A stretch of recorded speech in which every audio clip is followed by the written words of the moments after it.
Good afternoon, everyone. Welcome to the Ferris West Central Concert Band's 22nd Annual Veterans Day Concert.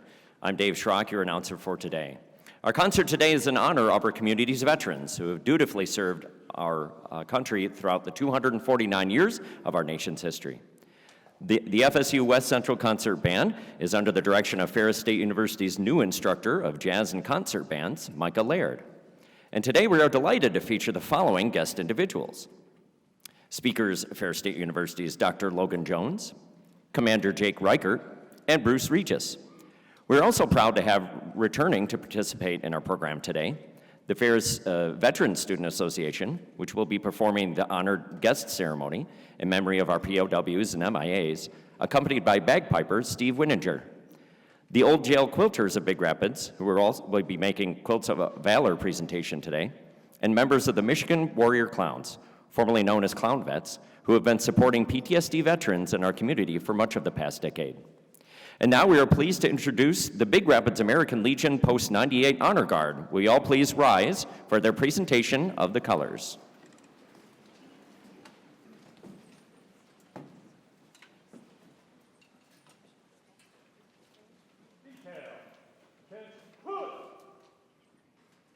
Advance the colors.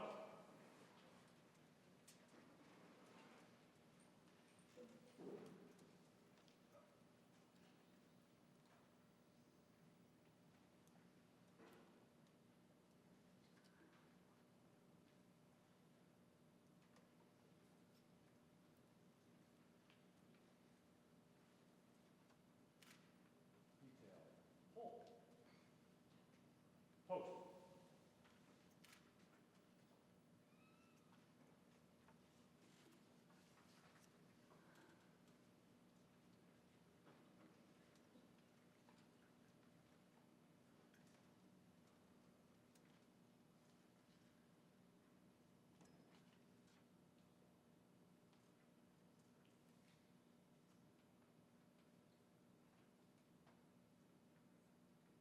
Post.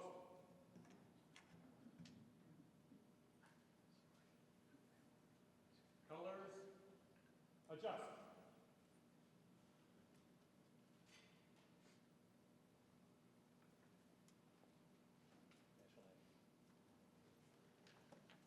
Please remain standing for our national anthem.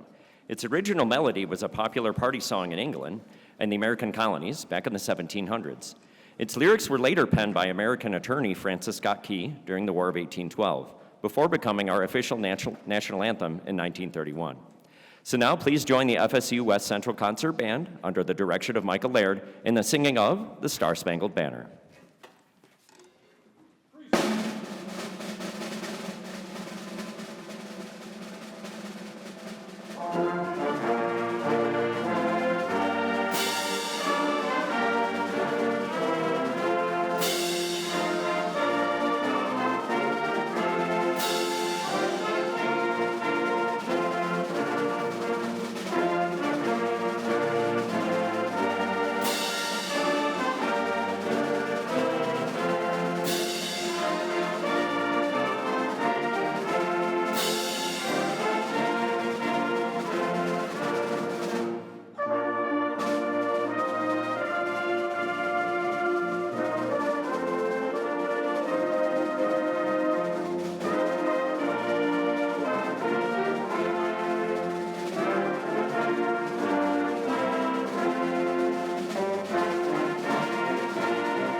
Thank you. Please be seated. Our thanks to the members of the American Legion Post 98 Honor Guard for our opening ceremonies. And now it's off to our concert. Hugh Stewart is a celebrated educator and composer of wind band literature, having written over 100 published works. Composed in 1969, Three Eyres for Gloucester is one of Hugh M. Stewart's most beloved works for concert band. Inspired by the character and charm of 16th century English folk music, the second movement, Eyre for Eventide, offers a moment of serene lyricism and reflection between the more spirited outer movements. Marked by flowing melodic lines and rich pastoral harmonies, Eyre for Eventide evokes the peaceful atmosphere of an evening in the countryside. Stewart's writing captures a timeless sense of calm and beauty, combining Renaissance-style melodic grace with the expressive warmth of modern wind band sonorities. The piece showcases the ensemble's ability to blend tone, shape, long phrases, and create a unified, contemplative sound, a hallmark of Stewart's artistically satisfying style. Please enjoy Eyre for Eventide by Hugh Stewart.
And now it is my pleasure to introduce our first speaker of the afternoon, Dr. Logan Jones.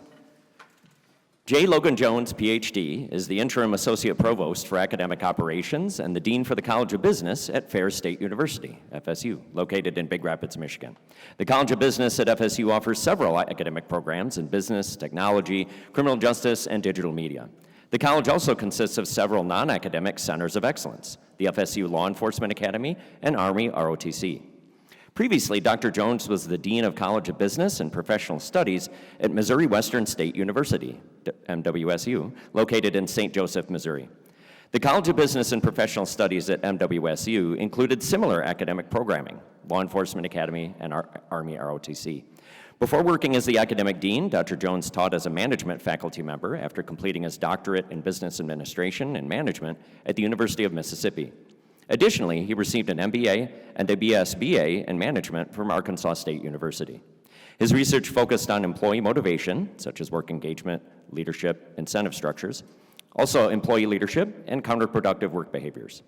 Before entering higher education, he worked in several diverse careers, ranging from municipal law enforcement to the United States Army. While working at the as a municipal police officer, he had the honor of working in different roles, such as patrol officer, SWAT team member, and field training officer.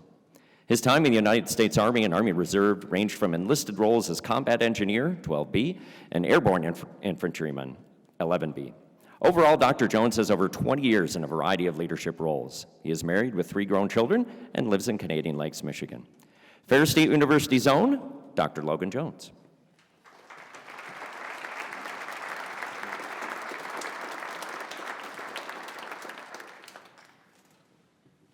Good afternoon.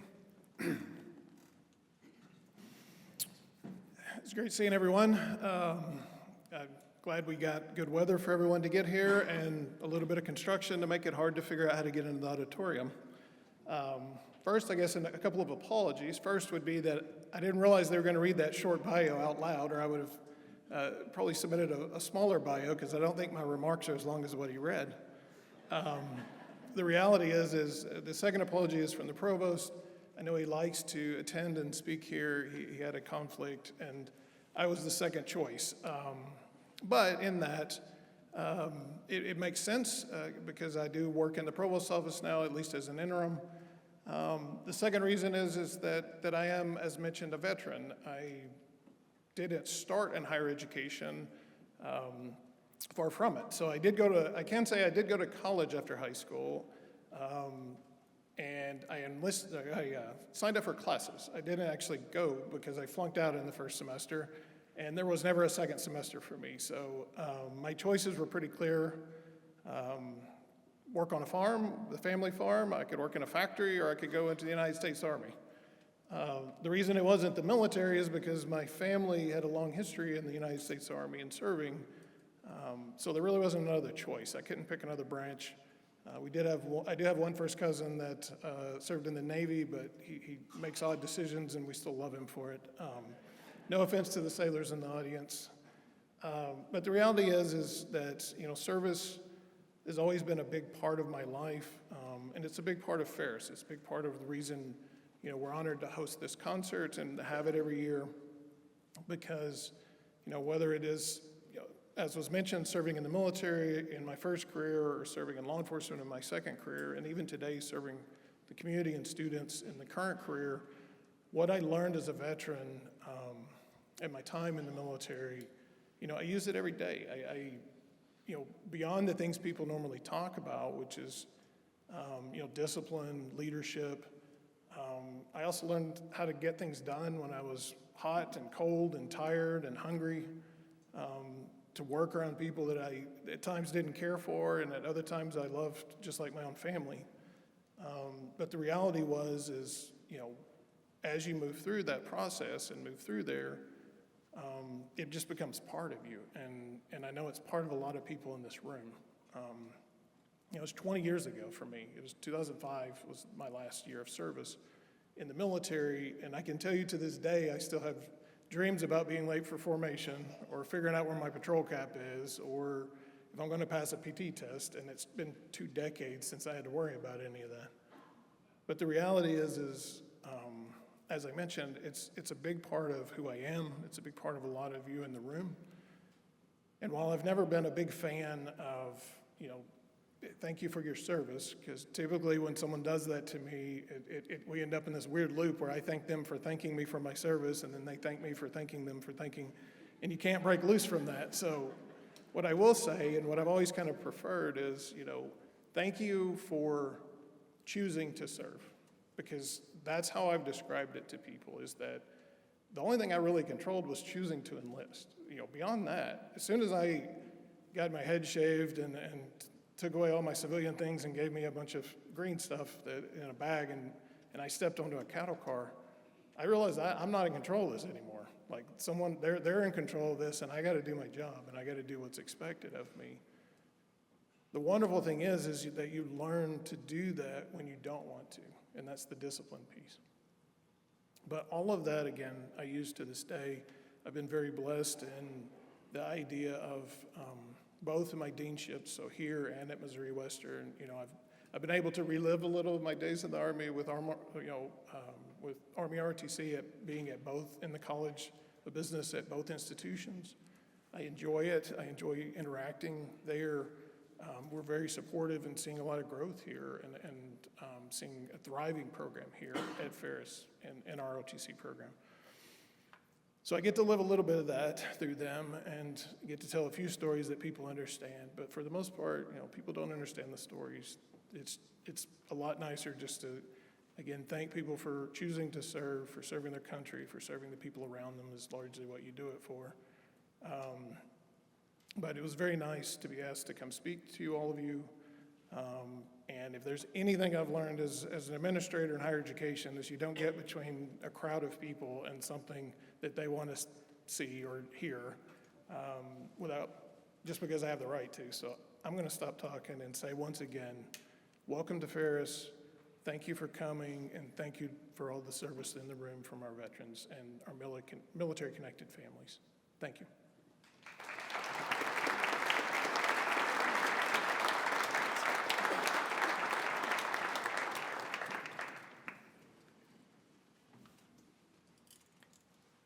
The WCCB now returns with an exciting piece of music by American composer Frank Ticheli. The Shenandoah Valley and the Shenandoah River are located in Virginia. The origin for this name, for this river and valley, is obscure. The origins of the folk song are equally obscure, but all date back to the 19th century. Many variants on the melody and text have been handed down through the years, with the most popular telling of the story of an early settler's love for a Native American woman. The composer writes, quote, "In my setting of Shenandoah, I was inspired by the freedom and beauty of the folk melody and by the natural images evoked by the words, especially the image of a river. I was less concerned with the sound of a rolling river than with its life-affirming energy, its timelessness. Sometimes the accompaniment flows quietly under the melody, other times it breathes alongside it. The work's mood ranges from quiet reflection through growing optimism to profound exaltation. These themes of love, longing, peace, and home are deeply rooted in American folk music. This is a primary reason that this storied tune has been beloved by so many for so long. Today, we tell a different story with this music, the story of Major Sullivan Ballou on the eve of battle during the American Civil War. Here's Frank Ticheli's Shenandoah, accompanied by the words of Major Sullivan Ballou in his last letter to his loving wife, Sarah.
Next, it is my pleasure to introduce our guest Veterans Day speaker, Commander Jake Reichert.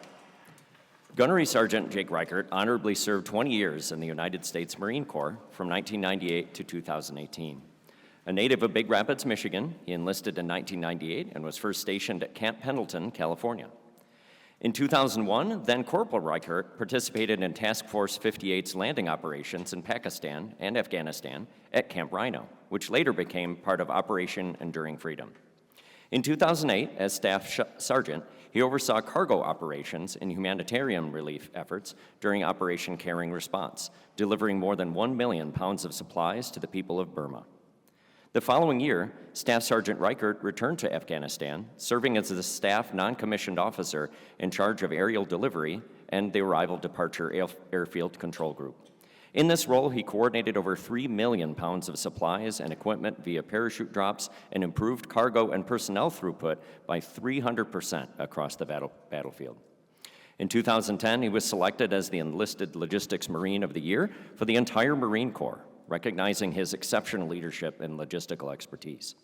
Promoted to Gunnery Sergeant in 2013, he continued to serve with distinction until his retirement in 2018. Throughout his career, Gunnery Sergeant Reichert was stationed at Camp Pendleton, California, Okinawa, Japan, and Quantico, Virginia. His deployments included 2 Western Pacific tours and 2 combat tours in Pakistan and Afghanistan. His many achievements include service as an infantry team leader, parachutist, jump master, paraloft chief, project officer, and expeditionary logistics instructor. Today, Gunnery Sergeant Reichert continues to serve his community as commander of AMVETS Post 1941 and District 5 commander. In recognition of his leadership and dedication to veterans, he was named the 2025 AMVETS Post Commander of the Year for the state of Michigan. Welcome, Commander Jake Reichert.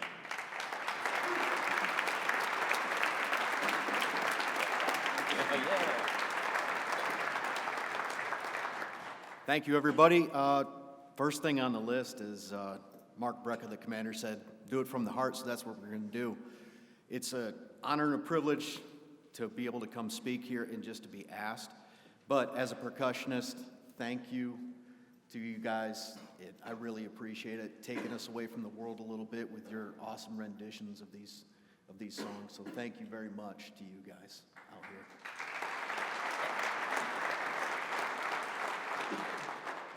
It's an honor and a privilege to be here with, we got the big lights on and I can't really see them, but I know they're all out there.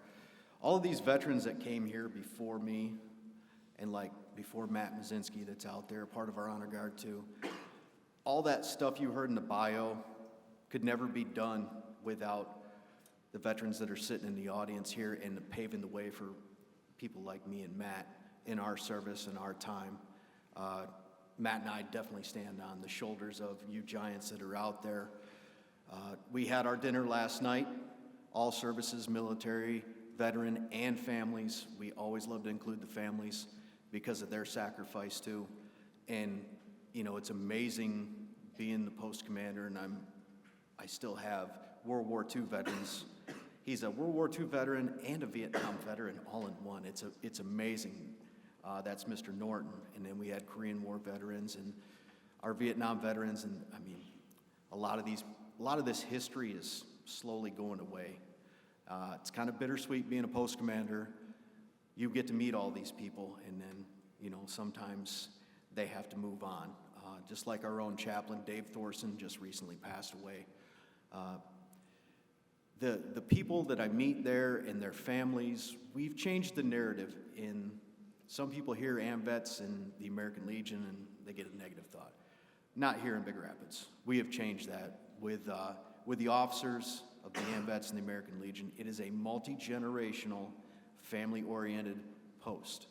And we do not get paid. The officers do not get paid. It is a nonprofit place, and we have a canteen here, there that keeps the lights on and all that stuff. But we don't get paid. And I take it very seriously because my time, people ask me, how do you have the time for that? How do you have the energy? I base it off of sacrifice because of you all that came before me. I can never repay you for what you've done for us. So I sacrifice my time for you and your families so you can come in and get away from the world, kind of like what we're doing here today. When the band's playing, that music takes you away. When you come into that post, you're able to get away from the world a little bit.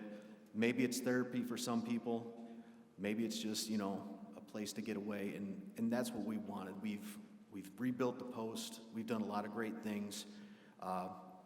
Donations by great people and everything, and we also go out in the community. We've even been asked by the city of Big Rapids to help a veteran out, and we cleaned up his outside. That's what we do. We take care of the veterans, we take care of each other, we take care of their families too. We have a veterans relief program that people donate to that doesn't get touched unless we help veterans get to medical appointments because they need gas money or all these things, to help out with wheelchair ramps. We've done ramps, 3 aluminum ramps, wooden ramps, some for our own officers. It's our way to give back, and there are some younger veterans out there. We'd love to get them in and everything. We'd love to recruit them in.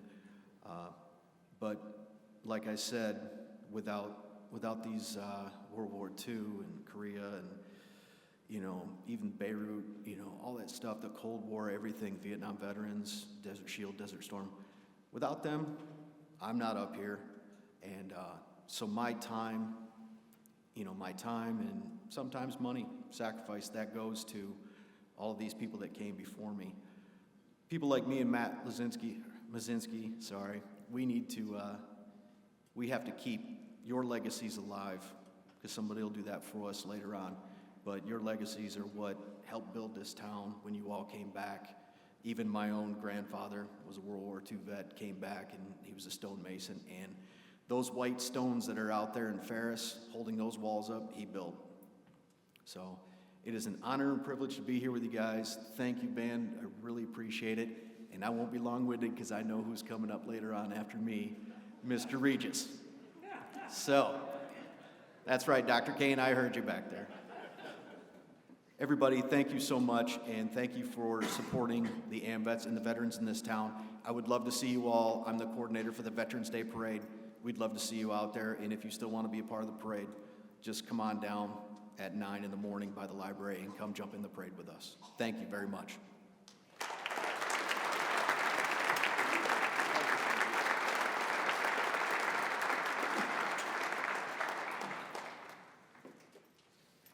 The WCCB now returns with music commemorating veterans of the 20th century. In 1926, patriotic citizens noted the deterioration of the historic old frigate, the USS Constitution, the world's oldest commissioned ship still afloat, better known as Old Ironsides, and waged a vigorous campaign to have it restored. At a rally held in Madison Square Garden, enough money was raised to ensure success of the movement. For that occasion, Sousa composed this march. He led the massed bands of the U.S. Navy, Marine Corps, and Army, but whether the new march was played is not certain. Oddly, the march was never published, and only a manuscript sketch is known to exist until recent arrangements. Please enjoy John Philip Sousa's Old Ironsides March.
Our next speaker is Dr. Bruce Regis.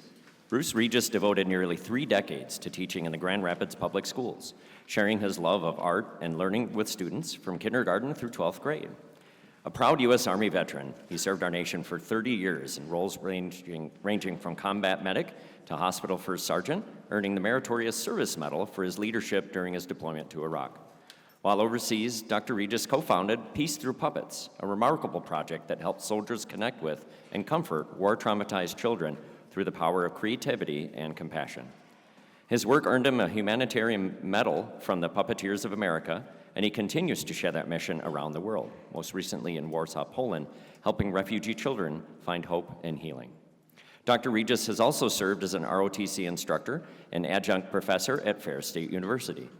He holds degrees from Grand Valley and earned his PhD in interdisciplinary studies from Union Institute and University. Bruce will be accompanied by the Michigan Warrior Clowns, an organization that he himself has been a part of. Established in 2015, the Michigan Warrior Clowns promote the healing of suffering of American and Canadian war veterans by doing humanitarian clowning for other traumatized people. Please turn your attention toward the screen above for a short video showcasing the community and impact the Warrior Clowns as they spread joy at Captain Lowell, Virginia Hospital.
There is a great history of expressive therapy, and you all know throughout history and in all courts there have been jesters. We know, and science and research has shown since the 1940s, that expressive therapy works.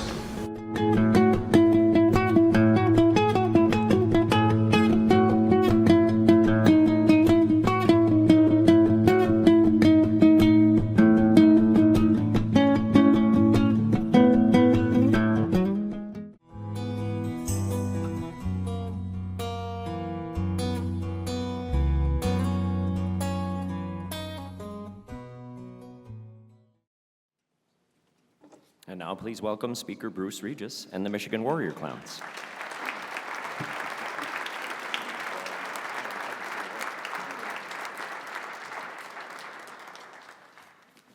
Good afternoon.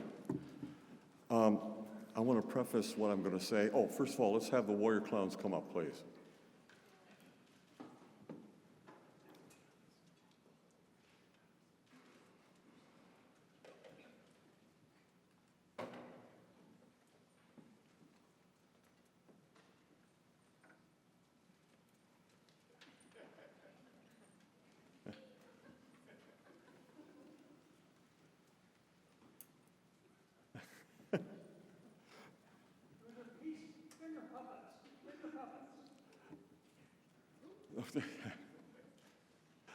All right, allow me to introduce the Warrior Clowns. We are a select group of people that try and most of the time succeed in spreading a lot of joy and happiness with people who sometimes do not have a whole lot of it in their lifetime. I want to tell you about clowns for a second. In Native American society, clowns are a sacred position in the society that they belong to. When clowns bring home ideas and thoughts that normally can't be said to a leader. Does that make sense? In other words, clowns can say something. That's what in England they have a jester. He can say something to the king that others can't. Whereas in Native American society, sacred clowns help the tribe, help the people that they belong to become better people by laughing, bringing joy, and also being symbolic messengers. I was fortunate enough in my career that I spent a lot of time, I want to say, with some clowns. But in reality, they were all soldiers, and I spent 30 years with them and was proud to do it. One of the things that I did when I was deployed to Iraq was to try and find a way so that the civilians that we met were not terrified of us, because we're very good at what we do.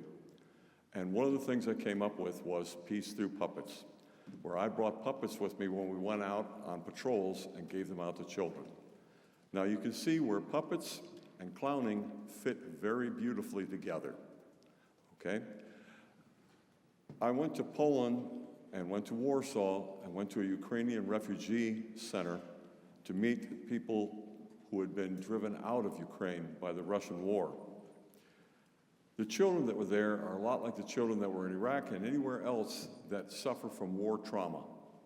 One of the things about giving out puppets in that environment is that you break through that trauma for a brief moment. And the children have an opportunity to be children again. When soldiers came back from patrol in Iraq and they'd given out puppets, the first thing they came up to me and said, they were like little children themselves. They said, it's the first time I felt like I did something good here. So when the warrior clowns go into action, and you will see them when they go out on the parade, it's a form of uniform that we wear now, like we used to wear. And the point I'm trying to make here is, clowns in the Native American world are social and spiritual teachers. Through their antics, they critique antisocial behavior like greed, selfishness, and gluttony, reinforcing society norms and laws. They also ensure community well-being. But underneath this particular outfit is what?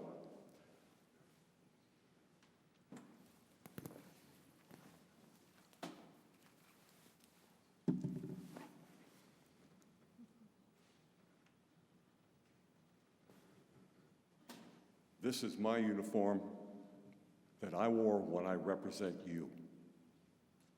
It also tells a story about my career.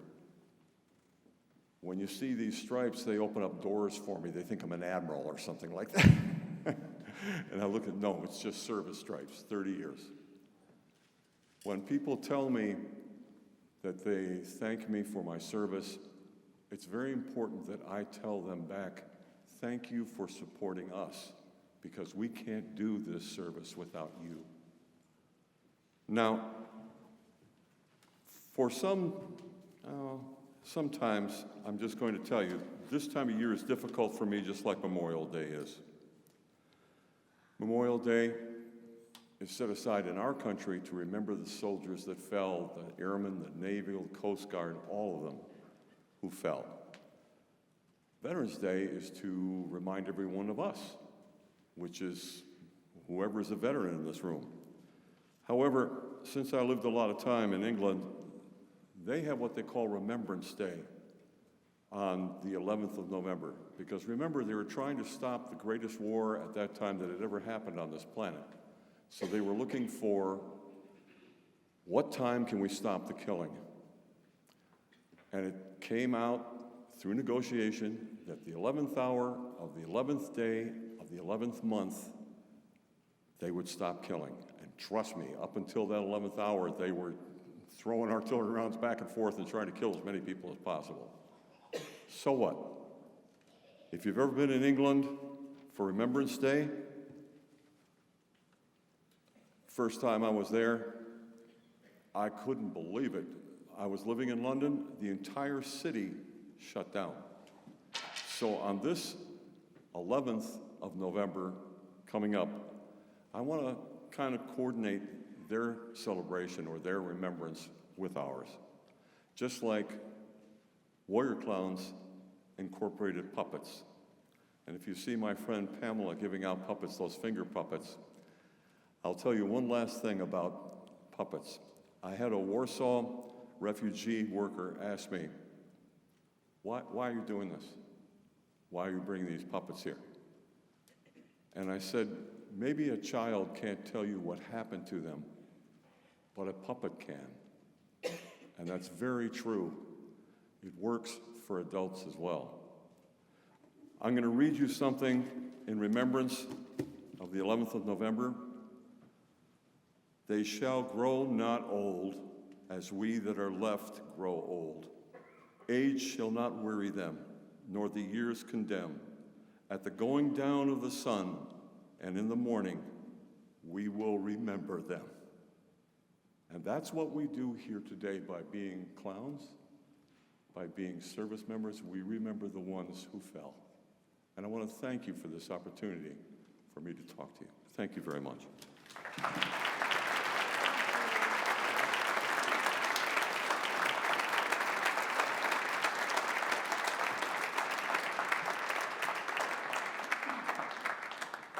Forgot your nose, but, you know, it'll be here. Thanks again to Dr. Regis and the Michigan Warrior Clowns. Give them another round of applause.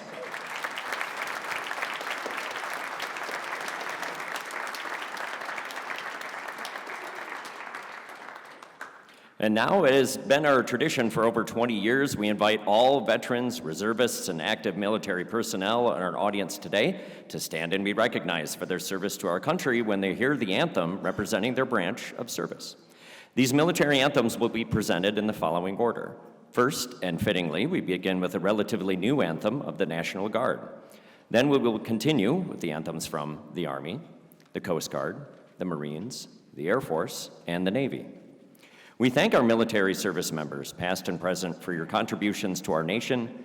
We also thank you for being here to share a musical tribute of Veterans Day with the FSU West Central Concert Band and our audience today.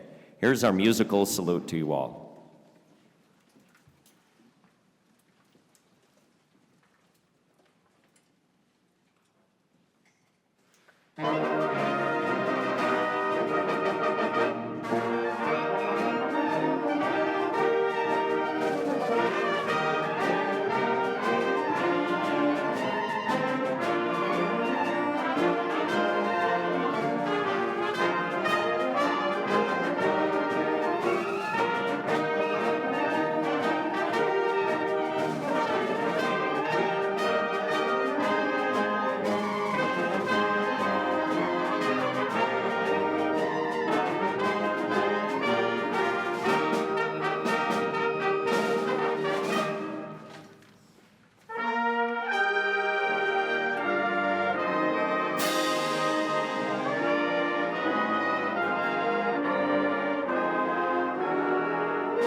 And now, Ferris State University's Student Veterans Association will conduct a solemn ceremony that pays recognition to the memory of American service members of all times and of all generations who are missing from our midst as POWs, prisoners of war, and MIA, missing in action.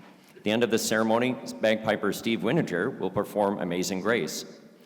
FSU student veterans and bagpiper Wininger, let your tributes begin. As you have entered the auditorium today, you may have noticed a small table, place of honor. It is set for one. The table is our way of symbolizing the absence of our comrades, members of our profession of arms, who are missed from our midst. They are commonly called POWs, MIAs, but we call them brothers and sisters. Though they are unable to be with us tonight, we hold them close in our memory. The table is small, set for one, symbolizing the frailty of a lone prisoner standing against oppression. Remember. The tablecloth is white, symbolizing the purity of the intentions to answer their country's call to duty. Remember. A single red rose displayed in a vase. A reminder of the family and loved ones of our comrades who keep the faith as we await their return. Remember. The yellow ribbon tied prominently around the vase, reminiscence of the yellow ribbon worn by thousands showing their unyielding determination to seek a full accounting of our missing. Remember. The candle lit bright, symbolizing the upward reach of unconquerable spirit. Remember. A slice of lemon on the bread plate, reminding us the bitter fate. Remember. Salt sprinkled upon the bread plate, symbolizing the tears shed by families as they await. Remember. The glass is inverted. They cannot toast with us tonight. Remember. The chair is empty. They are not here. Remember. To all who serve with them and call them comrades, who depended on their strength and aid, and who relied on them, remember, they are not forsaking you. Until the day you come home, remember.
Remembering the Remarkables is a contemporary work for wind ensemble by Grace Bauer that honors the courage and perseverance of those who have fought for equality and freedom. Originally drawing inspiration from the early 20th century struggle for women's suffrage, Bauer weaves lyrical themes and moments of powerful dissonance to reflect both the resilience and the hardships faced by those who challenged the boundaries of their time. The piece unfolds as a musical portrait of determination, gentle yet unyielding, personal yet collective. At its core, Remembering the Remarkables serves a broader tribute to all who have sacrificed for justice and liberty. Its expressive melodies and poignant harmonies invite listeners to reflect not only on the suffragettes' fight for voice and recognition, but also on the courage and selflessness of veterans whose service continues the same legacy of defending freedom for all. Help us to remember the remarkable men and women who have served our country.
And now we have a very special presentation in conjunction with the Quilts of Valor Foundation. The mission of that foundation is to literally cover service members and veterans touched by war with comforting and healing quilts of valor. The foundation began with a dream that its founder, Catherine Roberts, had in 2003, in which she imagined her son Nat embroiled in the horrors of battle, but also somehow draped in a protective and healing quilt. She quickly heeded her vision, crafted a quilt, and made the first Quilt of Valor presentation to a young soldier from Minnesota who had lost his leg in Iraq. Since then, there have been over 400,000 quilts awarded to service members and veterans across the country. Locally, the Old Jail Quilters of Big Rapids have been awarding Quilts of Valor in our area for many years, including our annual Veterans Day concerts. So now, Nisia Arnson and Terry Cook will award today's Quilts of Valor. Please join me in welcoming them to our musical ceremony.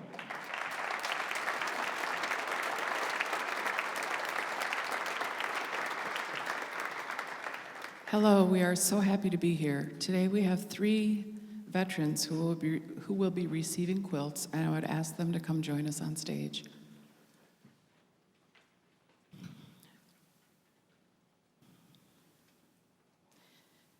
As mentioned, we are here representing the Old Jail Quilters, which is the local chapter of the Quilts of Valor. You can come up and stuff. Our chapter has awarded over 400 quilts in the local area. I would like you all to know that a Quilt of Valor is a civilian award representing the thankfulness of a grateful nation. We truly are the land of the free because of the brave.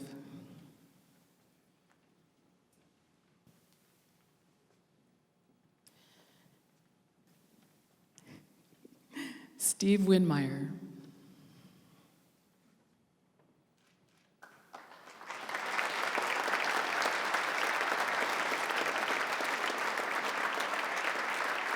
This quilt was made for you out of appreciation, admiration, and respect for your service to our country. With heroes such as yourself, America will continue to be the best in the world. We salute you and hope this quilt brings you comfort and cheer when you need it.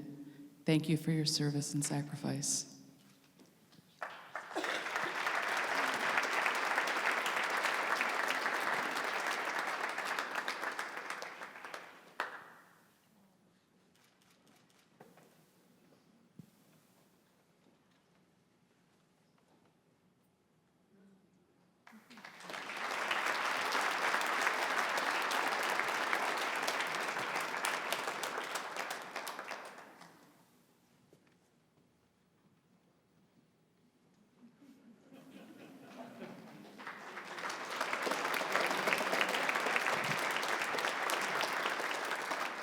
Frank Hartley.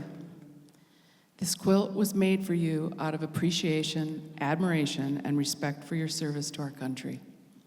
With heroes such as yourself, America will continue to be the best in the world. We salute you and hope this quilt brings you comfort and cheer when you need it. Thank you for your service and sacrifice.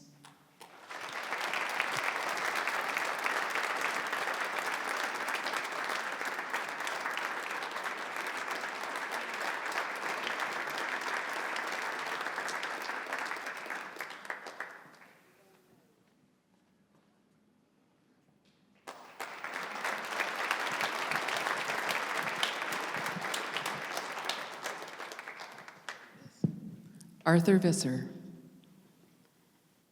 This quilt was made for you out of appreciation, admiration, and respect for your service to our country. With heroes such as yourself, America will continue to be the best in the world. We salute you and hope this quilt brings you comfort and cheer when you need it. Thank you for your service and sacrifice.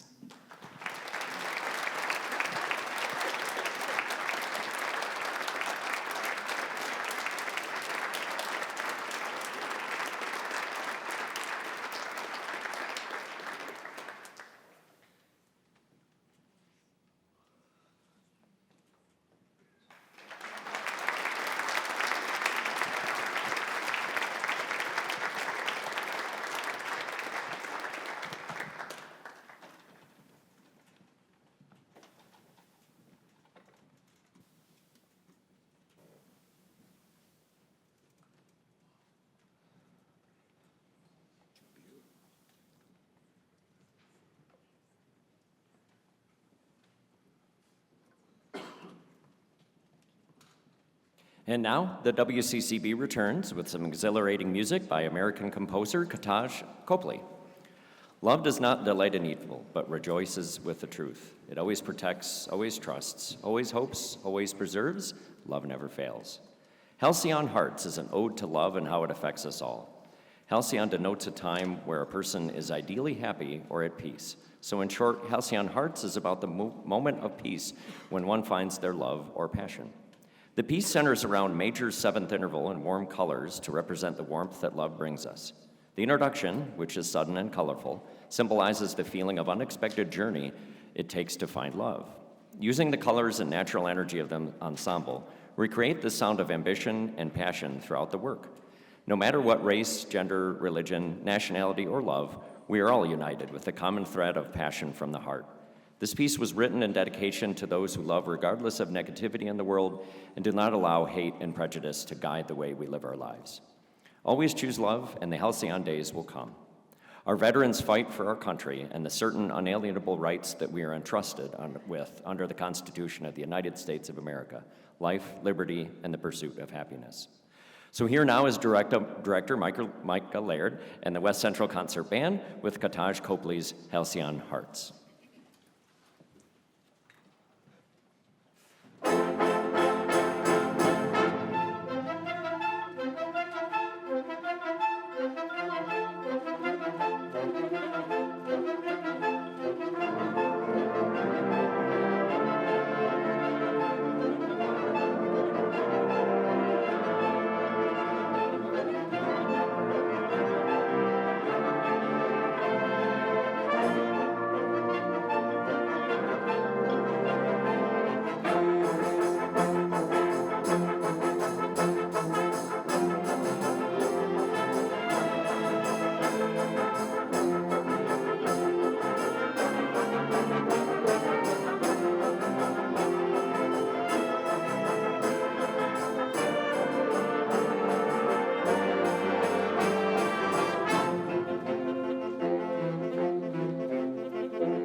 And now, before concluding today's concert, here are a few acknowledgments and announcements. First, all veterans are invited to Ferris's annual and free Veterans Day breakfast, Tuesday morning at 7:30 a.m., right here on the campus of Ferris State in the Iser Center Ballroom. We hope to see you there.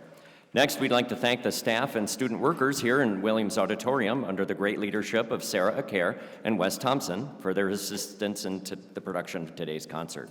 We'd also like to thank Jeff Gabalis for the wonderful multimedia presentation he's created for today's concert. Thanks, Jeff.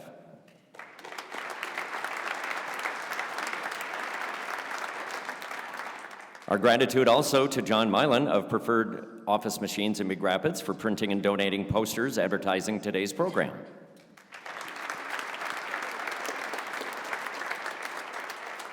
Next, in addition, the remaining fall concerts that you'll see in your concert program, the WCCB will return with our annual and spectacular Symphonic Santa Sunday Family Holiday Concert on Sunday, December 7th at 4 p.m., which will feature our orchestra, concert choir, chamber groups, and of course, Santa Claus. Lastly, we'd like to give a final thanks to all the individuals and organizations that have participated in our Veterans Day concert today, including the band. Would all of today's participants please rise as we give you a big round of applause.